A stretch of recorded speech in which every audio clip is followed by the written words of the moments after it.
de la capacitación en R. Básicamente el objetivo de este taller es dar a conocer el uso de herramientas de analítica avanzada. ¿Y esto por qué? Nuestra política de gobierno digital que tenemos y que firmamos este año en marzo pasado, lo que busca es potenciar el rol del Estado y de los diferentes actores en la generación de valor público con el uso de las TIC. ¿Qué queremos? Que a partir de lo que ya existe nosotros podamos fortalecer las capacidades en las entidades, pero también en los ciudadanos. Y en el caso particular de datos, que es lo que nos interesa, es como generar ese interés porque las personas que usamos, que generamos datos y que los usen, mejor dicho, porque los datos que se generan en el Estado se usen en su máximo potencial y quienes están fuera y no son Estado o incluso quienes lo somos, a partir del uso y del análisis de los datos, seamos capaces de decir que se requieren datos de mejor calidad, de mayor calidad, de robustez en tiempo real, etcétera. El objetivo de nuestra política es básicamente el uso y aprovechamiento de las TIC para mejorar la provisión de servicios digitales, el desarrollo de procesos internos eficientes, la toma de decisiones basadas en datos y el impulso del desarrollo de ciudades inteligentes. Y en este ítem de toma de decisiones basadas en datos, me voy a concentrar 2 minutos antes de arrancar con la capacitación para contarles qué queremos con esto. Y es que a partir de la información pública que tenemos disponible, tanto en el portal de datos abierto como en las distintas fuentes de información que existen en el Estado colombiano, los ciudadanos puedan usar eso para visualizar, para hacer analítica, para hacer modelos predictivos, para prevenir, para visibilizar, para denunciar, por ejemplo, en casos muy puntuales como puede ser la transparencia o su contrario, que es la corrupción. Y los dejo, antes de darle la palabra a Miguel, con este que es el esquema y el mapa de nuestra política y con un tema que nos interesa mucho, mucho, mucho, que todos quienes van a participar del taller de hoy lo tengan en su cabeza, y es cómo esto les va a permitir desde sus roles tomar decisiones basadas en datos públicos.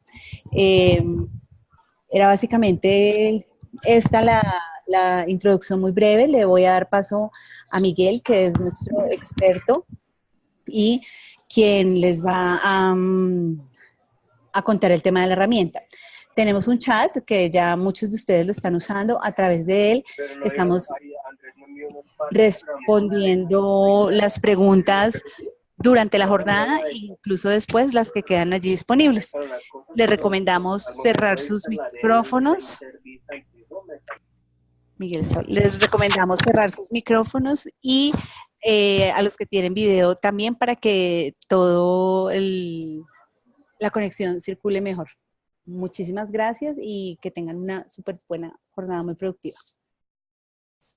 Muchas gracias, Carolina. Hola a todos, muy buenos días. Como les comentó Carolina, mi nombre es Miguel Molina. Yo soy Managing Partner de Analyticus. Nosotros estamos en el espacio de analítica avanzada, diseñamos e implementamos soluciones de analítica predictiva, analítica prescriptiva, todo lo que hoy cae en el espectro de lo que se está llamando inteligencia artificial y machine learning. Y voy a tener el gusto de compartirles, junto con Roberto Suárez, que en un momento se presentará, un poquito el contexto de dónde se usa R, dónde se usan herramientas similares a R, qué tipo de casos de uso, cuál es la metodología. Yo lo haré de una manera contextualizándoles y Roberto lo hará de una manera práctica directamente sobre R. Entonces, arrancamos. Por favor, preguntas. Como mencionó Carolina, está el chat. Al final intentaremos responderlas todas. Pues bien, hoy estamos viviendo un momento claramente único. Todos ustedes que están siguiendo las noticias, ven la frecuencia con la que se está hablando de inteligencia artificial, cómo estos temas de analítica predictiva y prescriptiva se han venido popularizando, y claramente hay un ruido que no había existido anteriormente. A este momento que estamos viviendo, muchas organizaciones le están llamando la cuarta revolución industrial. La tercera revolución industrial fue la era digital. Las revoluciones anteriores tuvieron que ver con el uso de los motores de vapor, el uso de la electricidad, el uso del el telegrama como medios de comunicación y que han ido transformando. Bueno, hoy estamos viviendo esta cuarta revolución que está precipitada principalmente por los dos pilares que aquí ven, lo que hoy estamos llamando Big Data y la nube. ¿Y por qué Big Data? Bueno, la capacidad que hoy tenemos de almacenamiento nunca antes en la historia la habíamos tenido. El costo de almacenar información, la facilidad para integrar información de diferentes fuentes, nunca antes había existido y esto evidentemente ha abierto nuevas puertas. Luego tenemos la nube. Nunca antes habíamos tenido acceso a tal poder de cómputo que nos permitiera analizar información o entrenar a la máquina con información histórica o poder procesar información de sensores tan fácil como ustedes hoy en el bolsillo o enfrente de ustedes tienen un celular que tiene entre 8 y 16 sensores de movimiento, de proximidad, algunos de barómetro, etcétera, etcétera. Imagínense la cantidad de información que se está produciendo. Pues bien, con esos dos pilares, almacenamiento masivo, procesamiento que nunca antes habíamos tenido acceso, podemos identificar ciertos patrones. Y esa es la palabra clave de la analítica avanzada, patrones. Y eso es lo que nos da el último pilar, que es el de inteligencia. Entonces, ¿cómo habilitamos ese tercer pilar? ¿Cómo empezamos a entender qué es lo que los datos nos están diciendo de una manera predictiva o prescriptiva? Y voy a dar un pasito para atrás antes de hablar de este slide. Dentro del concepto de analítica, imagínense que hay dos cajas. Una caja que se llama inteligencia de negocios o business intelligence y la otra caja que se llama analítica avanzada. La gran diferencia entre esos dos espacios es que en un escenario estamos integrando información, pero siempre estamos viendo al pasado, ¿no? Mientras que en el otro escenario, analítica avanzada, en donde hay técnicas de machine learning, hay técnicas que hoy se le está llamando a todo este espacio inteligencia artificial, pero también hay algunos términos que utilizamos de manera indistinta como ciencia de datos, analítica avanzada, etc. La gran diferencia es que se integra un algoritmo o un modelo que nos permite predecir o prescribir algún escenario. Entonces, profundizando en esta segunda caja, y es el espacio en donde vamos a explotar R con distintos usos, profundizando en esta caja, el mensaje clave es descubrimiento, interpretación y comunicación de patrones. Simplemente. En cualquier proyecto de analítica avanzada, esta es la metodología tradicional que van a seguir. Los primeros 3 bloques es lo que tradicionalmente se le llama minería o exploración de datos, y luego los siguientes 3 ya tienen un poco que ver con la operacionalización de las soluciones. De manera, ¿dónde entra R? Justamente en estos primeros 3 pasos, en donde, principalmente en el 2 y 3, en donde vamos a entender la información de dónde viene, cuál es la información, cuáles son los modelos, se hace uno, se hacen varios, posteriormente se generan los resultados para consumirse mediante tableros o para integrarse en alguna aplicación, después se hace un piloto y se puede automatizar para que el modelo sea operacionalizado y utilizado de manera continua. Voy a profundizar en los 3 primeros, para después darle la palabra a Roberto y que les cuente un poquito más en estos escenarios, siguiendo esta metodología, cómo se utiliza R. Pero de cierta forma van a tener ya este contexto de por qué cada uno de los pasos. La manera más simple de explicar todo esto es con un ejemplo. Y el ejemplo que vamos a seguir es un ejemplo clásico de abandono estudiantil. Entonces, recuerden, el paso 1 es definir nuestro problema, paso 2, exploración de los datos, paso 3, la creación de los modelos. Entonces, tenemos el problema de abandono estudiantil, queremos identificar, antes de que se vayan los estudiantes, cuáles son los que tienen mayor probabilidad de no regresar. Entonces, hoy, y pongamos en el contexto de una universidad, ¿cómo se maneja este problema de abandono? ¿Qué procesos se siguen? ¿Qué datos hay disponibles? Y para hacerlo todavía un poquito más enfático, aquí están viendo los 6 pasos y nos vamos a ir clavando en cada uno de estos 6 pasos. Entonces, primero definamos el problema. Para esta universidad, ¿cuáles son los procesos que hoy siguen de retención? ¿Hay algunos modelos de reglas para identificar a los estudiantes con mayor probabilidad de abandono? ¿Cuáles son las estrategias de intervención? ¿Se maneja en un CRM? ¿Se maneja en un Excel? ¿Lo maneja un director de programa, un director de carrera? ¿Lo maneja el profesor mismo? Entonces, es importante entender dónde están todas estas piezas para poder entender los datos con los que contamos. Y ahí nos damos un doble clic en qué datos hay alrededor de estos procesos. Vemos las bases de datos académicas, vemos el sistema LMS, para los que no estén familiarizados, es un Learning Management System, que puede ser un Moodle, un Blackboard, un Canvas, etcétera. Vemos la información financiera, evidentemente si es una universidad de paga, etcétera. Entonces empezamos a entender qué información hay y luego brincamos ya a la exploración misma de los datos. ¿Qué datos se producen internamente y qué datos se producen externamente? Vamos a seguir con el ejemplo de abandono estudiantil, en donde contamos con información como calificación de tareas, quienes no han entregado ciertos documentos, si tienen beca, si no tienen beca, cuál es su matrícula, egresados, pagos, información de involucramiento con la institución, toda la información que podamos tener sobre el estudiante. Ahí arrancamos con nuestros archivos, el ejercicio de exploración de información, que ahorita voy a hablar un poco más de esto. Se concentra la información en alguna fuente y se construye una sábana analítica. La sábana analítica, y creo que esto lo mencionamos hace un par de webinars, la sábana analítica, para los que vienen del mundo de Business Intelligence, es como el pecado capital, en donde no tienes la información en una tabla de hechos rodeada de las tablas de dimensiones, sino una sábana analítica, imagínensela como tener el identificador del estudiante y todas las columnas de lo que podamos saber del estudiante. Entonces, potencialmente vamos a tener una sábana muy, muy grande. Finalmente, ya que tenemos la información en una tabla, al máximo nivel de granularidad que podamos o que logremos para nuestro modelo, vamos a... Por favor, pónganse en silencio, en mute, si es posible, y contestamos las preguntas al final. Lo que les estoy mostrando ahora es un ejemplo de una tabla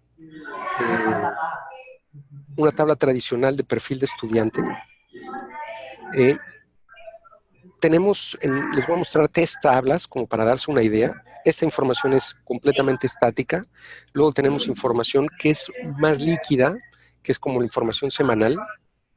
Evidentemente el perfil del estudiante no cambia a lo largo del tiempo. La edad, la escuela de procedencia, si es extranjero, qué facultad, qué carrera, aunque puede cambiar, es bastante estática. Y le voy a pedir a Carolina o Eduardo, que son moderadores, si pueden poner en mute a la persona que está con el micrófono abierto. Sería ideal. Luego tenemos Miguel, devuelve el rol de moderador. Miguel, es que tú tienes el rol de moderador, entonces tú tendrías que hacer el cierre del micrófono.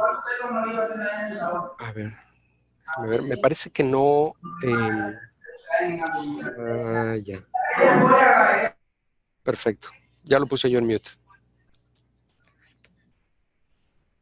Listo. Entonces, tenemos información ejemplo de perfil, y así es como luciría nuestro diccionario de información del estudiante. Información que cambia semanalmente, que luce como esta. E información que cambia de manera semestral. Entonces, estas 3 tablas, sábanas analíticas, van a ser parte de nuestro proceso. Y ahí viene la parte de exploración de datos. Revisamos la calidad de cada una de nuestras sábanas analíticas y empezamos la definición de la arquitectura de modelos. Que eso de una u otra forma significa, ok, ¿cuántos modelos vamos a necesitar? Un ejemplo clásico, pensemos que en nuestro ejemplo de abandono tenemos que el semestre es al final de 16 semanas, ¿no? 16 semanas de clase. Podemos correr nuestro modelo en la semana 1, en la semana 8 y en la semana 16. Evidentemente, la información con la que contamos en la semana 1 es diferente de la semana 8 o semana 16. Vamos a tener a lo largo del tiempo más información académica, más información del uso de las herramientas, más información financiera. Entonces, potencialmente vamos a generar 3 modelos, uno para semana 1, uno para semana 8 y uno para semana 16. Adicionalmente, podemos tener un layer de tipo estudiante. Tenemos estudiantes regulares y tenemos estudiantes nuevos. La información que tenemos para los estudiantes regulares es mucho más que la que tenemos para estudiantes nuevos, de los cuales no sabemos su comportamiento el semestre anterior. Entonces, ahí tendríamos un corte adicional y acabaríamos con 6 modelos en total. 3 para estudiantes nuevos y 3 para estudiantes regulares. La exploración de datos, y ahora en esto profundizará Roberto, pues haces un análisis de las variables numéricas, haces un análisis de las variables categóricas, intentando identificar, sobre todo para los modelos de clasificación, cuáles son las variables que explican mejor, en este caso, el abandono. Y luego ya brincas a la parte de los modelos analíticos.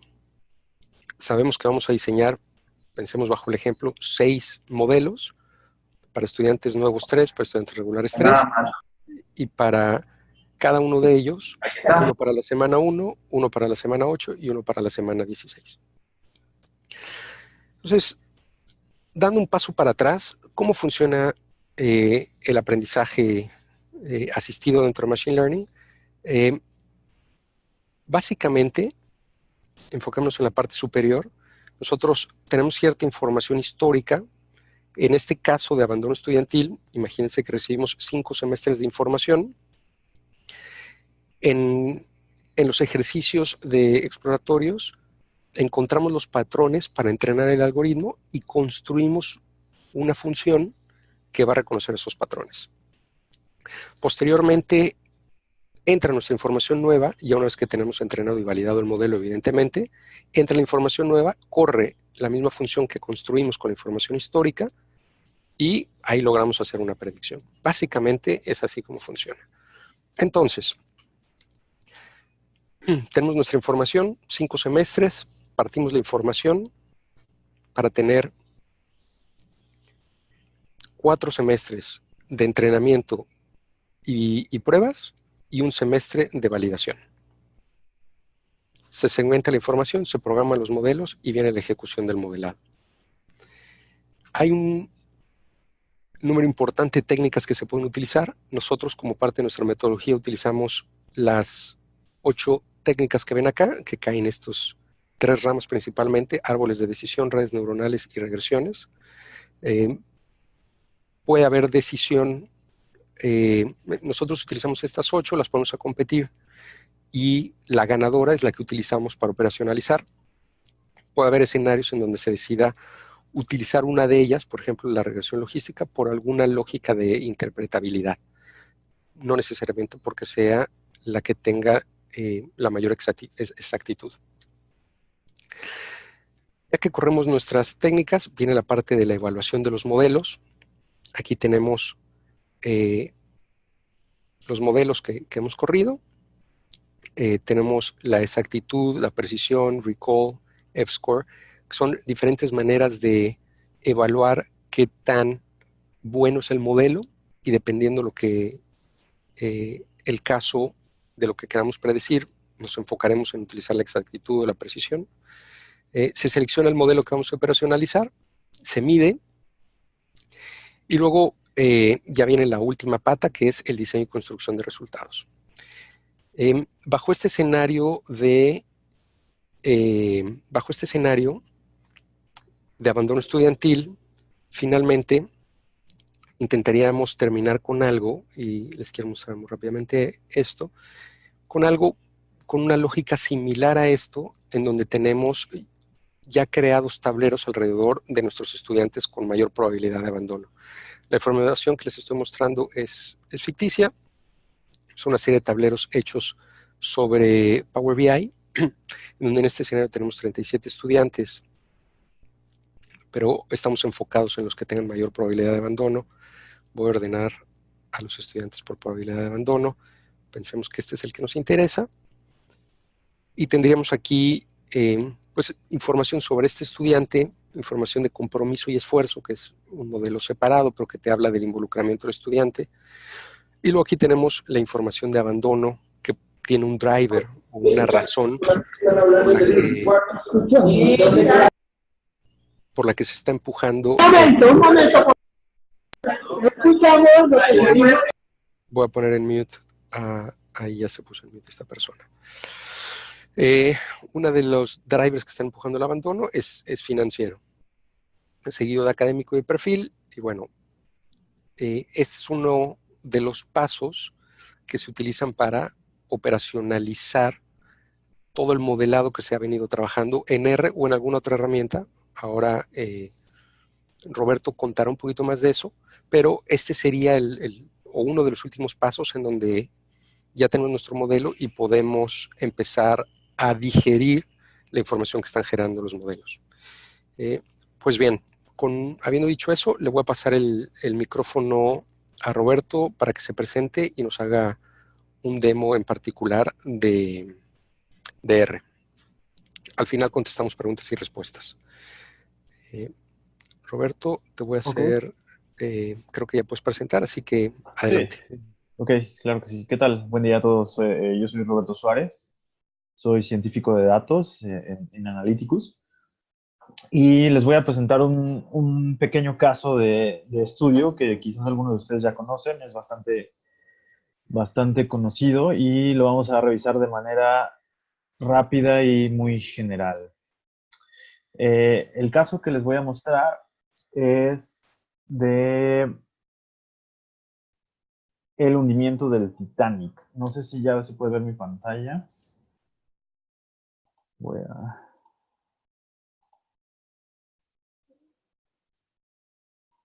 Ok.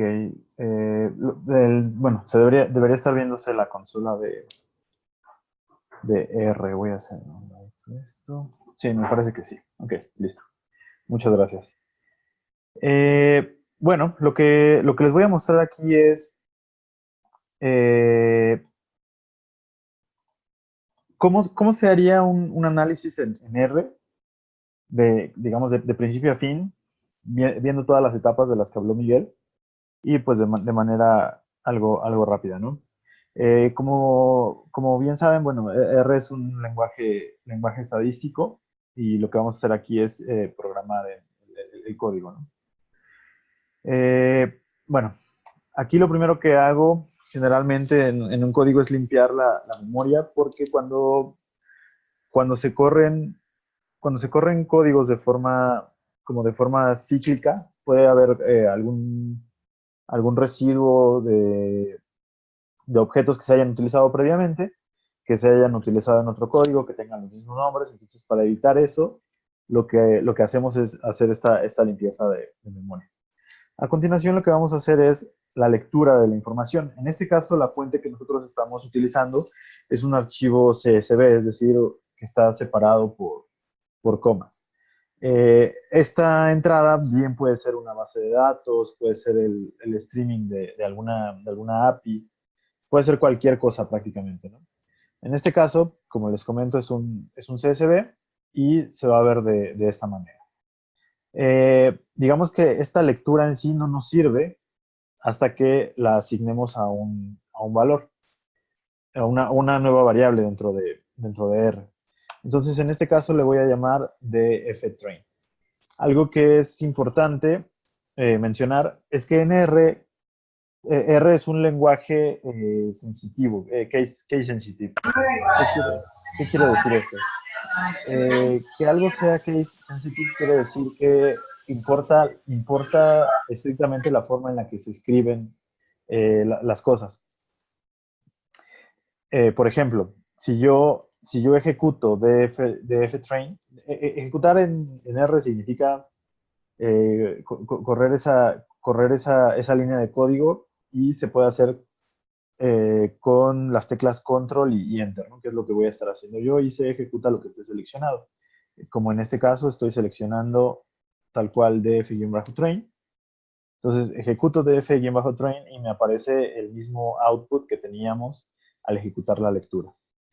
Si yo ejecuto algo que se parezca en escritura, pero que no esté escrito exactamente igual a como yo lo definí, me va a generar errores.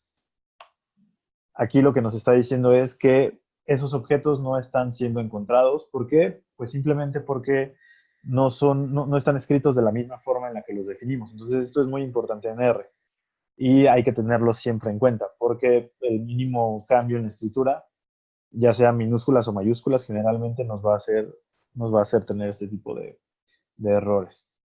Entonces, bueno, inmediatamente en cuanto tenemos un dataset, que el tipo de cosas que nos pueden interesar de inicio es, por ejemplo, saber qué tamaño tiene. Lo primero que tenemos aquí respecto al tamaño es la dimensión del dataset.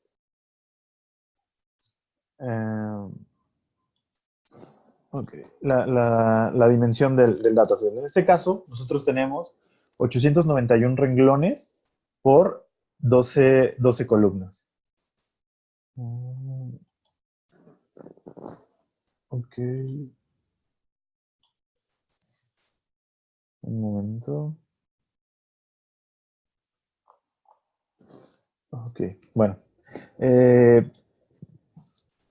Entonces, bueno, después de saber cuántos renglones y columnas tenemos, que es algo que nos puede interesar, es una función bastante útil, es la función str dentro de R. Esta función lo que va a hacer es darnos una vista previa de lo que tenemos dentro del dataset. Como les comenté, esto trata de, vamos a intentar calcular la probabilidad de supervivencia para los pasajeros del Titanic. Entonces, ¿qué es lo que tenemos aquí? Tenemos Passenger ID, que no es más que el identificador, el contador desde el 1 hasta el número 891 de los pasajeros del Titanic. Una variable indicadora que nos indica si estos pasajeros sobrevivieron o no sobrevivieron. La clase en la que estaban viajando los pasajeros.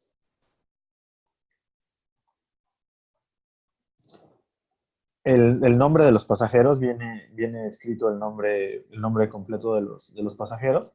El sexo de los pasajeros, masculino o femenino, la edad de los pasajeros, si viajaban con esposas o esposos a bordo, el número de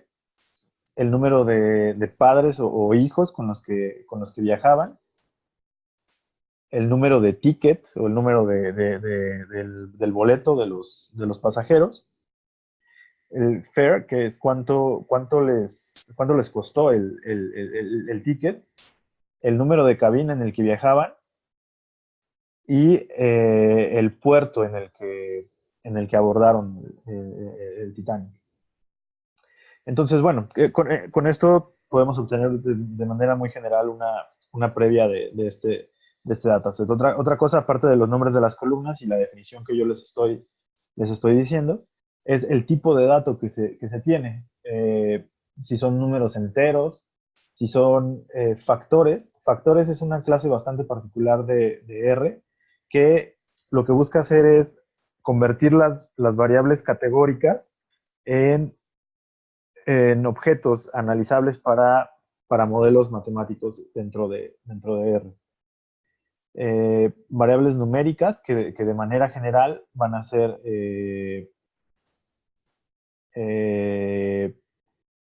números no necesariamente enteros pero no necesariamente enteros. Y bueno, esos son los tipos de variables que tenemos aquí. También podemos tener tipo carácter y cosas del estilo.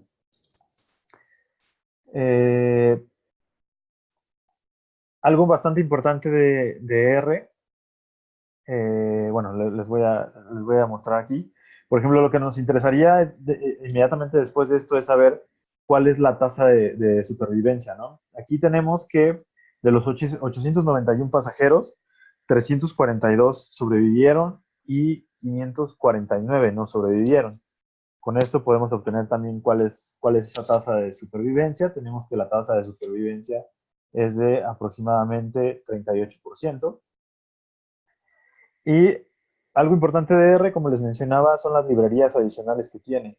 R ya tiene escritas muchísimas cosas.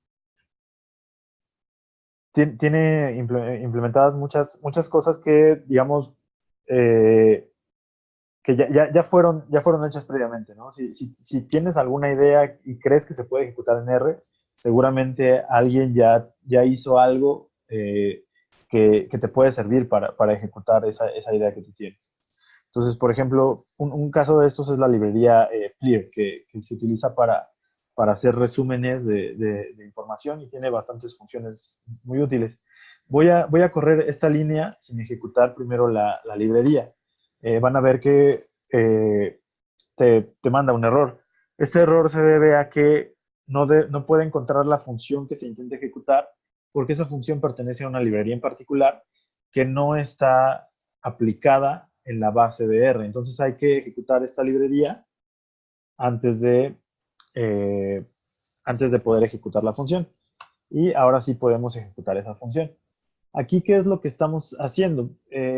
Estoy suponiendo que no me interesa saber la tasa de supervivencia solamente por los pasajeros en general. Aquí estoy separando, por ejemplo, en femenino y masculino. Aquí están los femeninos y masculinos. Entonces, ¿qué quiere decir? Estamos haciendo un resumen de cada una de las variables por género. Digamos que ver toda esta tabla podría resultar un poco confuso. Entonces, lo que vamos a hacer aquí es aplicar una función, que es como la siguiente parte que podemos hacer dentro de esta función ddply que les estaba comentando. Y lo que hacemos es, del data frame de entrenamiento, devtrain, que le estoy llamando aquí, por sexo, quiero que me dé el resumen de la variable supervivencia. Entonces ya de una forma un poco más clara, nos está diciendo, aquí por ejemplo, por mujeres y hombres, mujeres, la tasa de supervivencia es de 74%, es mucho más alta que la de los hombres. La de los hombres es de solo 18%. Entonces ya nos va dando un poco de idea de las variables que pueden ser significativas dentro de esta explicación que estamos buscando hacer. Entonces, ya que empezamos a hacer un pequeño exploratorio de esos datos, vamos a buscar otras cosas de interés. Por ejemplo, qué tipo de la calidad de la información que tenemos. Por ejemplo, algo importante dentro de la calidad de información son los valores nulos. Entonces, lo que hago aquí es ejecutar una función que me dice cuántos valores nulos hay en cada una de las columnas. Entonces, como se puede observar aquí, ninguna variable tiene valores nulos a excepción de la edad. Tenemos 177 casos en los que no tenemos disponible el dato de edad. Entonces, ¿qué es lo que tenemos que hacer? Un modelo matemático no puede correr con valores nulos. Entonces, estos valores nulos se pueden clasificar como otra clase de variables, otro valor, perdón, dentro de la variable, si lo que tenemos es una variable categórica. Por ejemplo, si nosotros estamos analizando la clase del boleto en el que en el que la persona estaba viajando, tenemos primera, segunda, tercera clase, y ese valor estuviera nulo, bueno, seguramente tendríamos que buscar la forma de imputar, pero no sería algo como un promedio, ¿no? Que es lo que vamos a buscar hacer con este valor de la edad. Entonces, lo que vamos a intentar aquí es ver, bueno, vamos a ver por sexo cuántos valores nulos hay. Entonces, por ejemplo, aquí resulta que tenemos 53 valores nulos de edad para mujeres y 124 valores nulos de edad para hombres. Del total de 177 casos que tenemos de valores nulos de edad, se distribuyen de esta forma: 53 mujeres, 124 hombres. Y bueno, pues vamos a empezar a ver alguna forma para poder imputar ese valor. Aquí, ¿qué es lo que estoy poniendo? Estoy intentando poner el número de valores nulos que se tienen por edad y estoy agregando ahí la varianza como un dato adicional. ¿Qué es lo que ocurre aquí con la varianza? La varianza es una medida de dispersión estadística que igualmente requiere únicamente de valores que sean números. ¿Por qué nos da NA o digamos no aplica? Pues porque yo no le estoy indicando que quite esos valores que son nulos. Entonces, en el siguiente caso en el que pongo media y desviación estándar, ya le estoy quitando esos valores nulos para que nos dé una mejor idea de cómo se distribuye esa variable. Entonces, bueno, para las mujeres hay 53 casos nulos y para aquellos que no son nulos tenemos una media de 28 años aproximadamente y una desviación estándar de 14 años. Más o menos la misma desviación para hombres y una media un poco mayor de cerca de 31 años. Vamos a hacer un filtro aún mayor. Vamos a buscar esos valores de edad por sexo y por clase, ¿no? del ticket que se adquirió. Entonces, bueno, obteniendo los valores por sexo y clase, tenemos femenino, primera, segunda y tercera clase, masculino, primera, segunda y tercera clase. Y vemos que esos nulos se distribuyen ya de una mejor manera y las medias que se nos otorgan son muy diferentes, ¿no? Vemos a personas como con una edad decreciente respecto a la clase para las mujeres y decreciente respecto a la clase para los hombres, ¿no? Y las medias de primera clase para hombres y de primera clase para mujeres se separan aún más, ¿no? Hay, hay más de 6 años de separación entre hombres y mujeres de la primera clase, entre hombres y mujeres de la segunda clase solamente 2 años, y entre hombres y mujeres de la tercera clase otra vez vuelve a haber diferencias bastante grandes. Y bueno, vamos a utilizar estos valores de sexo y de clase para hacer el input dentro de estos valores nulos que tenemos en el data frame de entrenamiento. El data frame que estamos utilizando para hacer el input es exactamente el mismo que les puse de este lado, simplemente que aquí ya hice una asignación a un data frame que le estoy llamando df-age. Quisiera aquí mostrarles cómo se hace esa imputación. Estoy mostrando la dimensión que se tiene al comenzar el data frame de entrenamiento. Son 891 registros. A continuación lo que hago es unir con la función merge. Merge es simplemente una unión de dos tablas. Y vemos que este data frame conserva su número de renglones, pero el número de columnas creció. ¿Cuáles son las columnas que crecieron? Age mean y age SD, que son las dos que estoy agregando para poder hacer la imputación. Perdón, las tres, ¿no? Con age nulos. Entonces, aquí les voy a mostrar un poco de cómo se hacen gráficas sencillas en R. Voy a hacer un histograma de la edad antes de imputación. Después, voy a hacer la imputación de los datos y cómo se ven los datos después de la imputación.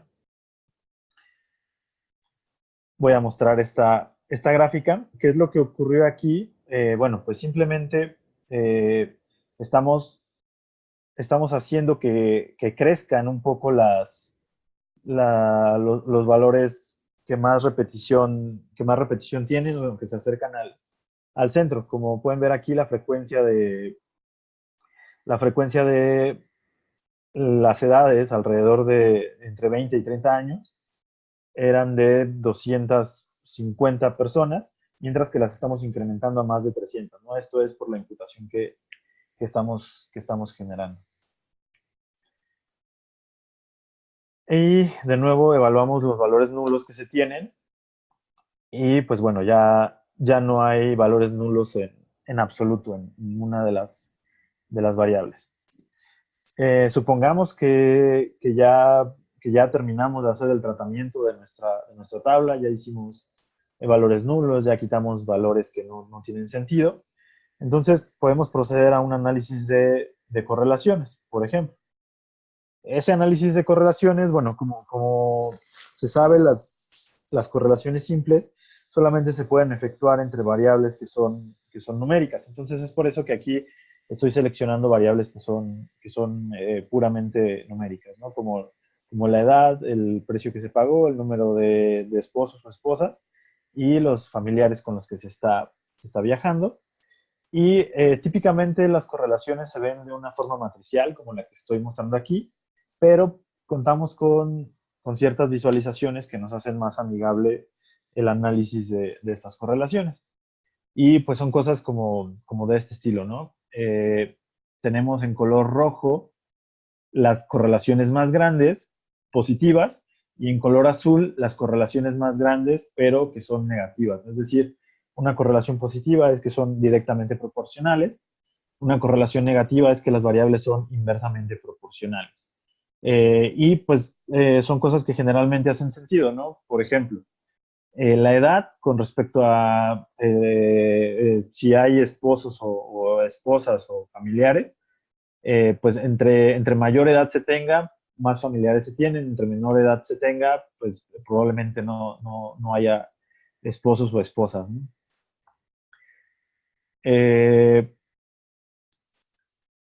Ok, bueno, a continuación les voy a mostrar una tabla, por ejemplo, de sexo por clase. ¿Por qué hacemos esto? Porque para las variables que son categóricas no se puede aplicar correlaciones. Entonces, lo que uno hace con estas cosas es hacer test de independencia. Lo que se busca hacer es saber si las variables son independientes o, por el contrario, bueno, tienen algo que ver, ¿no? Entonces aquí, por ejemplo, tenemos hombres y mujeres distribuidos por clase. Para verlo de una forma más sencilla, voy a poner a continuación los porcentajes en cada una. Las mujeres están distribuidas respecto a las clases 30 en primera clase, 30%, 24% en segunda clase y 46% en tercera clase. Los hombres, 21% en primera clase, 19% en segunda clase y 60% en tercera clase. Si se ve distribuido por clases, bueno, la primera clase tiene 44% de mujeres y 56% de hombres. La segunda clase tiene 41% de mujeres y 59% de hombres. Y la tercera clase tiene 29% de mujeres y 71% de hombres. Y bueno, ya desde aquí podemos comenzar a ver que pues que no son variables que estén distribuidas de forma aleatoria, ¿no? Seguramente algo tiene que ver algo tienen que ver estas dos variables, ¿no? El sexo y la clase en la que se están comprando, los tickets. Y bueno, aquí les muestro la manera en la que se puede preguntar dudas que se tengan del código dentro de R. Simplemente se pone un signo de interrogación al principio y se ejecuta la línea. Aquí lo que estoy haciendo es, quiero saber cómo se puede utilizar un test de G cuadrada dentro de R, que es un test que típicamente se utiliza para evaluar la independencia entre variables. Entonces, digo, no voy a profundizar en esto, pero aquí de forma detallada te explica cómo es que tienes que utilizarlo. Digo, esto ya se asume previamente que uno tiene conocimientos estadísticos y que sabe cómo funciona. Entonces, lo único que hace aquí es decirte cómo lo vas a ejecutar y qué tipo de resultados vas a obtener. Incluso te da ejemplos y todo está bastante bien explicado aquí. Entonces, ¿qué es lo que voy a hacer aquí? Voy a ejecutar un test de independencia para las variables de sexo y de clase, ¿no? Utilizando el data frame que tenemos. Entonces, bueno, el tener un número pequeño aquí en p-value significa que que se rechaza la independencia, ¿no? ¿Qué quiere decir? Que estamos asumiendo que estas dos variables tienen algo que ver, ¿no? Entonces, esto no es una correlación, pero es básicamente para lo mismo que sirven las correlaciones. Las correlaciones las queremos para saber qué tanto tienen que ver dos variables entre sí. Lo mismo ocurre con los test de independencia, pero las correlaciones se utilizan para variables numéricas y los test de independencia para variables que son categóricas. Entonces, bueno, con esto asumimos que terminamos la etapa de análisis exploratorio y pasamos a la etapa de modelado. En el modelado, ¿qué es lo que se hace? Se busca explicar una variable, bueno, generalmente explicar alguna variable. Estoy asumiendo que estamos haciendo un modelo predictivo, como el que mencionaba Miguel, ¿no? Como el de deserción estudiantil. Aquí supongamos que la supervivencia es como que un estudiante se mantendrá estudiando dentro de la universidad o querrá o desertará simplemente.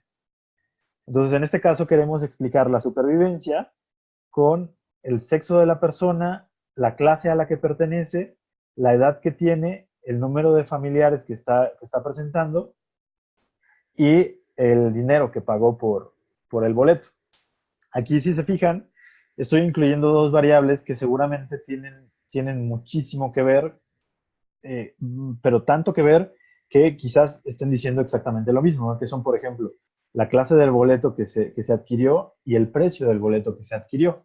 Entonces, estamos haciendo a propósito esto para ver qué son los resultados que nos otorga.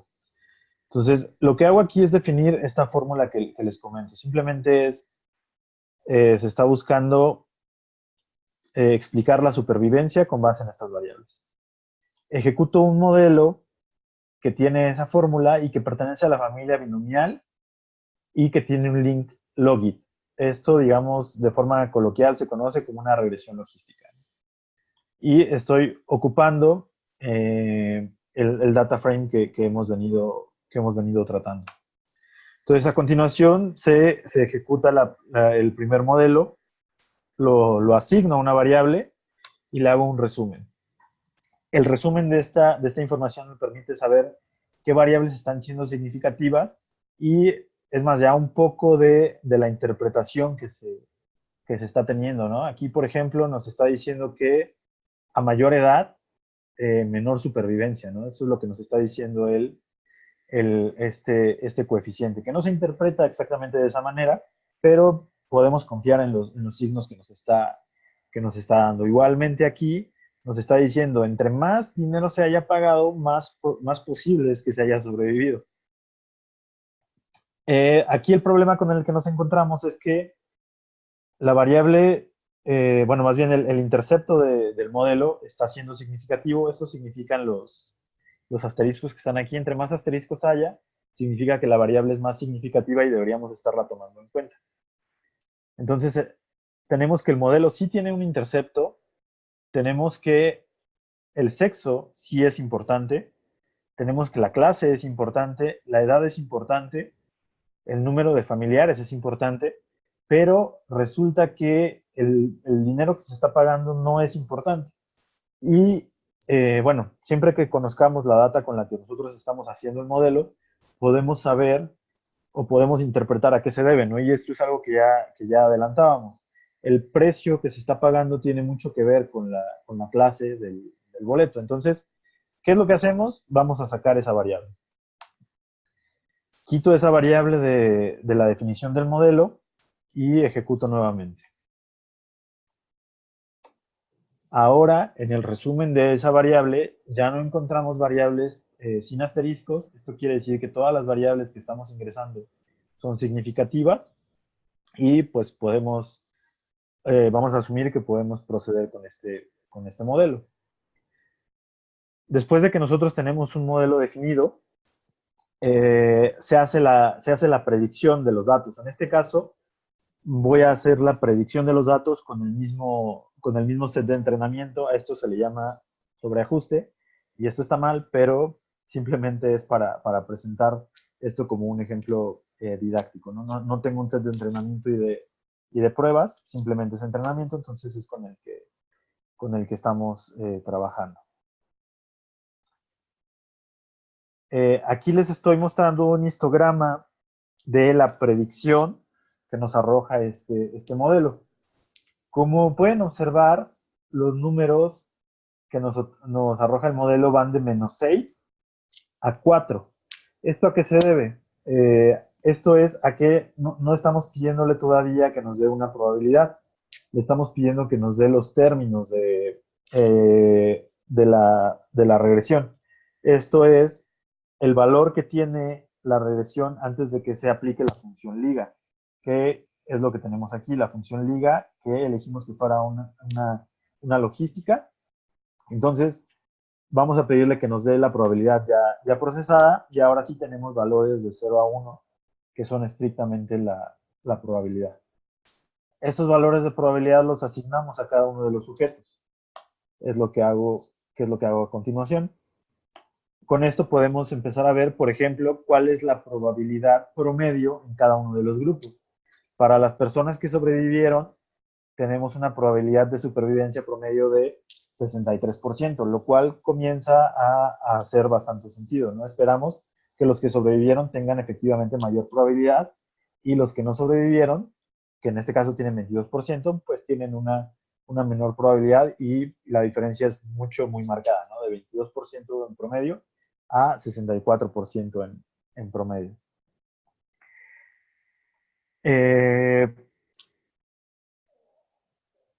Después de esto vamos a visualizar un poco los resultados, ¿no? Como que esto no es tan amigable. Entonces lo que voy a hacer es un gráfico típico que se suele hacer en este tipo de modelos, en los que vamos a hacer una partición del 33% en cada uno de los grupos. No, es que no, o sea, no. Y bueno, vamos a manejarlo en una gráfica para que sea mucho más sencillo. Y el query principal. Aquí, ¿qué es lo que está ocurriendo? Aquí estoy poniendo a las personas que tienen mucha mayor probabilidad de supervivencia en el primer 33% de la gráfica. Las personas que tienen menor probabilidad, el segundo 33% está aquí en medio, y el último 33% está en el percentil, le estoy llamando 1, 2 y 3, ¿no? Hay una tercera parte en cada uno de ellos. Esta gráfica lo que quiere decir es el número de personas que sobrevivieron contra el número de personas que no sobrevivieron, y ordenados por la probabilidad que se les está otorgando. Entonces, ¿qué es lo que uno espera? Que se vea esta curva que decrezca con respecto a la probabilidad y a los resultados reales, ¿no? Esta línea es la tasa de supervivencia promedio. Les voy a mostrar esos números aquí. Tenemos que, bueno, en cada uno de los grupos, si los distribuyéramos de forma uniforme, habrían sobrevivido 114 personas por cada uno de los grupos. En cada uno de los grupos aproximadamente hay 236 personas que efectivamente sobrevivieron. Perdón, estas son las personas que están aquí en el grupo de mayor probabilidad de supervivencia. Y con eso tenemos que la tasa de supervivencia que se tiene promedio contra las personas que nosotros estamos haciendo predicción que sobrevivan es de 200% más grande. Haciendo la analogía a lo que presentaba Miguel, ¿qué quiere decir esto? Una universidad tiene una tasa de deserción promedio, y si se selecciona de forma aleatoria la manera en la que se van a intervenir a los estudiantes, se tiene la línea que está aquí, que es la tasa que se tiene actualmente. Pero si se hace un modelo de intervención, la efectividad de esas intervenciones puede crecer hasta una tasa de 200%, ¿no? Como es lo que se está presentando en este caso. Y pues bueno, esto es todo lo que tenía que mostrarles respecto a la forma en la que se trabaja uno de estos modelos en R de forma muy resumida.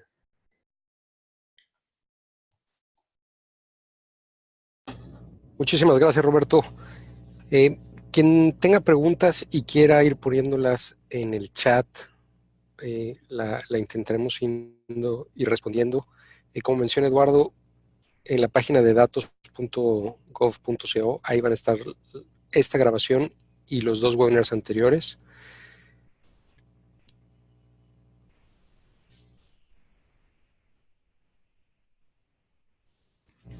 Roberto, ¿alguna buena fuente para profundizar conocimientos en R? ¿Qué recomendarías más allá de edX o Coursera? No sé si hay alguna fuente en particular que recomiendes.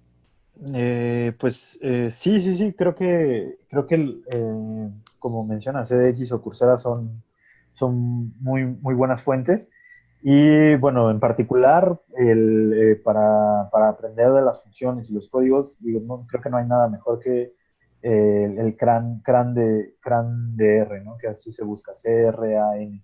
Ahí se puede profundizar en cada una de las funciones y en R como código. CRAN. Sí, CRAN. Ahí lo estoy, exacto, ahí lo estoy escribiendo, Liliana. CRAN. Y las 2 plataformas que mencionamos, una es edX y Coursera. Estoy escribiendo los nombres.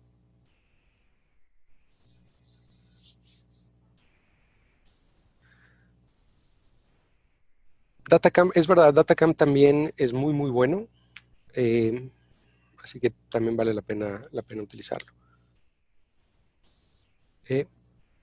Roberto, preguntan por ahí por qué R y no otra herramienta. Por ejemplo, yo sé que tú manejas Python y R, no sé si quieras hacer un pequeño por qué una versus la otra. Claro, bueno, en realidad,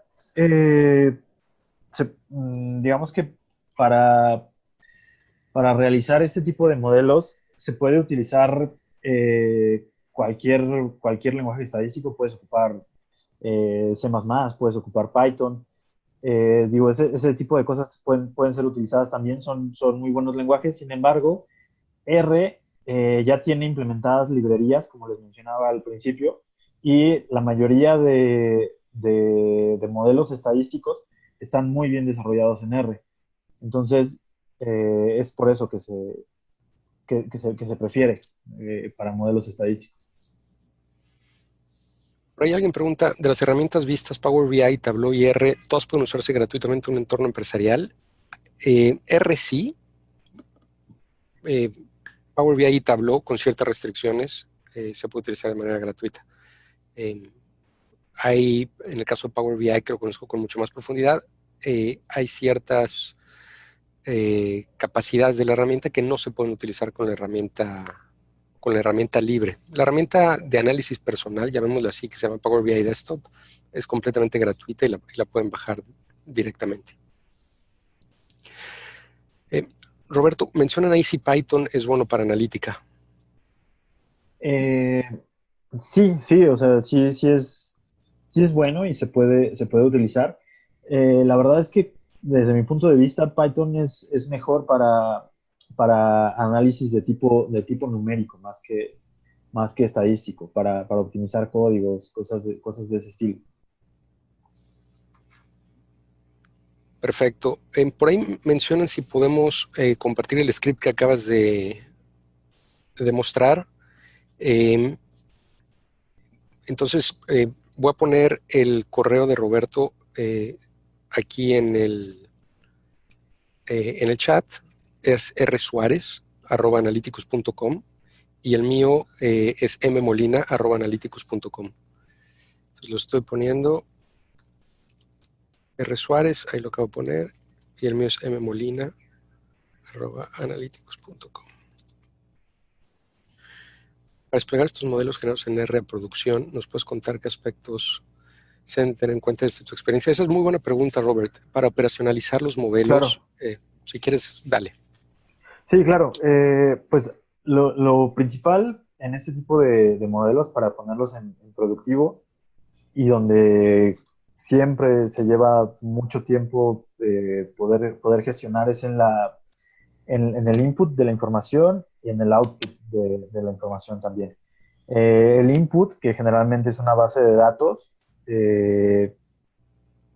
cuando este tipo de modelos comienzan a hacerse con archivos planos, etcétera, el hacer la transición a las fuentes que van a quedar establecidas, eso es algo en lo que hay que poner mucha atención. Los tipos de datos, como les mencionaba, son muy importantes en R. Entonces, por ejemplo, cuando se trabajan con fechas o con números que deberían ser variables categóricas o variables categóricas que parecen números, es muy importante tener bien clara la definición de esas variables en las bases de datos y ahí puede generar problemas, ¿no? Entonces, eso es algo en lo que hay que poner muchísima atención en las implementaciones, las entradas y las salidas de datos. Creo que es algo de lo que resaltaría. Buenísimo, Robert. Y me gustaría ampliar, porque la pregunta de José Luis es muy buena en cuanto a llevar estos modelos a producción. Hay dos lógicas al momento de llevar esto a producción. Digamos que un nivel, que es el nivel técnico, pero luego hay un nivel organizacional, y es la transformación de los procesos de la organización para productizar la solución. En ocasiones, cuando una de estas soluciones se operacionaliza, en el Inter, pues hay como una batalla de decir, bueno, ¿cómo logramos tener un modelo en lugar de ser 82% de precisión, llevarlo a 83, 84? Pero a veces uno se puede desgastar ahí, pero el mayor impacto es en una buena operacionalización, y eso quiere decir, el peor escenario es, regresando al ejemplo de abandono estudiantil, es que tú empieces a promover dentro de la organización cuáles son los estudiantes con mayor probabilidad de abandono, pero no se cierre desde un punto de vista organizacional quién les va a llamar, cómo les va a llamar, cuál es la campaña de intervención. Yo creería que esa pata es en ocasiones más compleja y complicada de llevar a cabo que la parte tecnológica.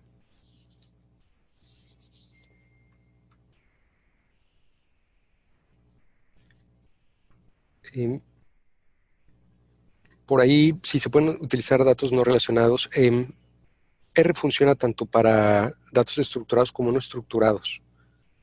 No sé si quieres comentar algo alrededor de eso, Robert, el uso de R para datos no estructurados. Bueno, pues sí, justo lo que presenté fue justo para datos que son relacionados, que están en una tabla, que son amistosos, pero también R se puede utilizar en integraciones que tengan este tipo de datos que no sean estructurados y trabaja de buena manera. Es posible implementarlo, sí, por supuesto. Y sobre todo piensen en la cantidad de contenido que se está generando en las redes sociales, la cantidad de contenido. El padre del Data Warehouse, pues, o al que se le llama el padre del Data Warehouse, que es Bill Inmon, dice que más del 85% de la inteligencia de las organizaciones no está en bases de datos. Está en PowerPoints, está en correos electrónicos, está en contenido no estructurado, ¿no? Y CRAN, que lo mencionó hace un momento Roberto, ya tiene una cantidad importante también de algoritmos para datos no estructurados. Por ahí preguntan si vamos a tocar otros temas o se finaliza resolviendo preguntas. Ya simplemente estamos resolviendo preguntas, Polo.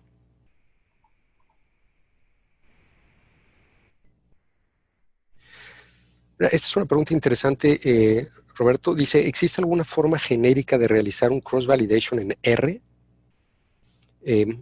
Y José Luis ha notado que cada librería trae su propia implementación y esto complica un poco el tratar de entrenar los modelos. Bueno, pues sí las hay. Sí, sí, bueno, generalmente las validaciones consisten en ver qué sujetos cumplen con la característica, qué sujetos no la cumplen, cruzarlo con la predicción. Y sí, en general me parece que sí se puede hacer de forma genérica. Perfecto. Pues bien, no sé si hay preguntas adicionales. Si no, te paso el micrófono, Carolina o Eduardo.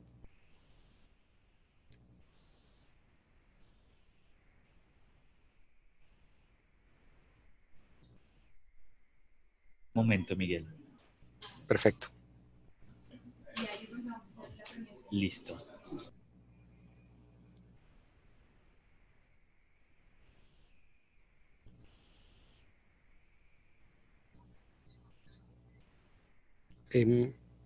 ¿Alguna pregunta adicional? Y si tienen preguntas adicionales que no están saliendo en este momento, encantados de resolverlas. Pusimos ahí ya nuestros correos, el de Roberto y el mío. También nos pueden encontrar tanto a Roberto como a mí en LinkedIn. Roberto Suárez, Miguel Molina. Así que encantados en seguir respondiendo estas preguntas. Los videos mencionó ya varias veces por ahí de esta capacitación y de las anteriores. Va a estar publicado ahí en herramientas.datos.gov.co, etcétera, etcétera. Pero si entran a datos.gov.co, desde la página central, ahí los lleva a los videos.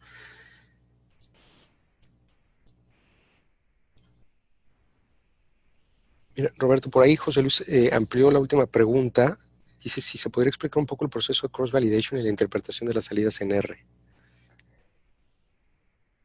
¿Cómo mantener no solo las salidas, sino también el modelo que se utilizaría? Estás hablando, José Luis, imagino, al momento de comparar las diferentes técnicas.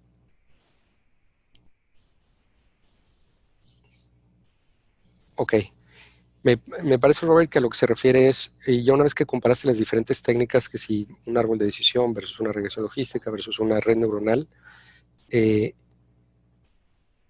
¿cómo validarlos? Sí, sí, bueno, como te mencionaba, de forma general, lo que se puede utilizar es el equivalente a una, por ejemplo, a una curva ROC, el área bajo la curva, es un indicador que se cumple de forma general. También otra cosa es la precisión y el recall del modelo, que lo que busca hacer ahí es tomar indicadores de verdaderos positivos, verdaderos negativos, falsos positivos, falsos negativos, y bueno, con base en ese tipo de tablas puedes tomar decisiones en cada uno de los modelos. Esas son tablas que se pueden construir con cualquier modelo y que de manera general pueden ayudarte a tomar decisiones. Muchas gracias, Robert. Pues bien, de nuestro lado es todo. Del lado de Analyticus, muchas gracias a Mintic de nuevo por invitarnos. Espero que el webinar haya sido útil para los asistentes. Cualquier pregunta, encantados de responderla a posteriori. Tienen nuestros correos, así que muchas gracias. Eduardo, Carolina, si quisieran agregar algo, de nuestro lado creo que estamos. Gracias a todos. A todos, gracias por participar. Igualmente ustedes, muchas gracias por la organización del evento, muy amable por todo y esperamos unos eventos similares. Gracias, Mintic. Gracias a todos, que estén bien.